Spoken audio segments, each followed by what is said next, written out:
As we look at who then Jesus is, at the person and the work of Jesus, we've looked at the concepts of the historical Jesus. We've looked at the concept of the physical nature of Jesus planted within a particular custom and culture. We've then looked at the things that Jesus did and how those things that he did were less a reflection on him and far more a guide for us. We now get to the next stage of that, which is more the theological understanding of who Jesus was. And there we get the two concepts of the Son of Man and the Son of God. Now, of course, in the Synoptic Gospels, the emphasis is on the Son of Man. And that's really the emphasis for them, is that for Matthew, Mark, and Luke, it's all about that he is the Son of Man, that he was incarnate, that he is God come to be with us in flesh, that is in flesh and blood, that it's been the concept of our humanity and the acknowledgement and the celebration of our humanity. It's very interesting to see that, in fact, in this postmodern age, in this age of individuality, in this postmodern age where human beings are again seen not as something evil and therefore necessary of destruction, but that human beings have got a sense of their own goodness and connection, that it's the synoptics that are beginning to take the ascendancy in terms of reading the Bible. It's the synoptic gospels that people are reading and are connecting to. It's interesting because as we as a human race begin to look at ourselves and how we treat each other and the concept of our humanity and acknowledging that humanity isn't all evil and bad, so the books that connect with Jesus as the Son of Man are now beginning to be the ones that are taking precedence within the Bible, within preaching, within the church itself.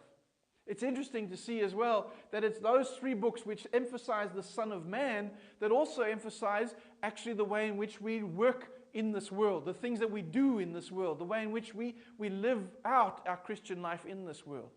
It's in Matthew's Gospel, for example, where we have the connection with the sheep and the goats in the Last Judgment. And of course, the difference between the sheep and the goats are those not who had good theology, but those who actually were helpful to the community, who actually sought to improve the community and connect with that community. Of course, the flip side of the coin is John's Gospel, and then also the writings of Paul, where the emphasis seems to be far more on Jesus, who's not just a human, but Jesus who is God. When we look at Paul, of course, Paul's only experience of Jesus was as the resurrected Jesus, as the Son of God. And so therefore, you can see straight away that for Paul, the emphasis will be on Jesus who is God. Jesus who is the one who is the Son of God. And so it's interesting to see that we need to have both of those in contrast. Again, the paradox of Judaism, the paradox that's there of a God who is present in human form, but is still God. Now, of course, the theologians have had a field day trying to figure out how to find Jesus as both Son of Man and Son of God. And of course, in the Greek way of trying to figure it out, they wanted to ask the question, how? Well, of course, the New Testament never really tells us how. It never tells us how is Jesus able to be the incarnate God. And of course, as the church becomes a Greek church, so we see that the church very quickly gets into big questions about how Jesus can be both man and God.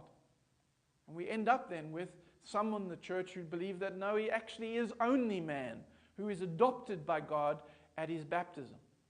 And then you've got others who say, no, he can't be man at all because anything of this world in flesh is evil. So how could Jesus take on evil flesh?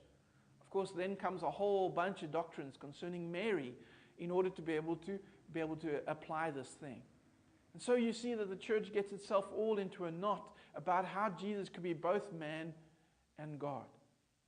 And yet, if we take the Gospels alone, we see that that balance is there. We've got the synoptics who connect us to the Son of Man, who is able to acknowledge our humanity, who is able to redeem our humanity, who is able to see that our humanity, when it was made by God in Genesis chapter 1, was seen to be very good.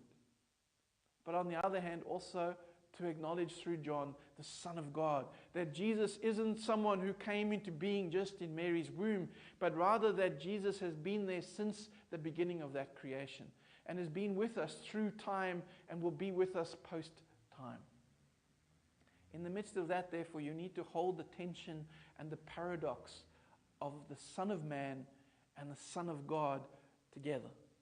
Because it's only when we hold them together that we have an insight into who Jesus was and to in what Jesus came to do.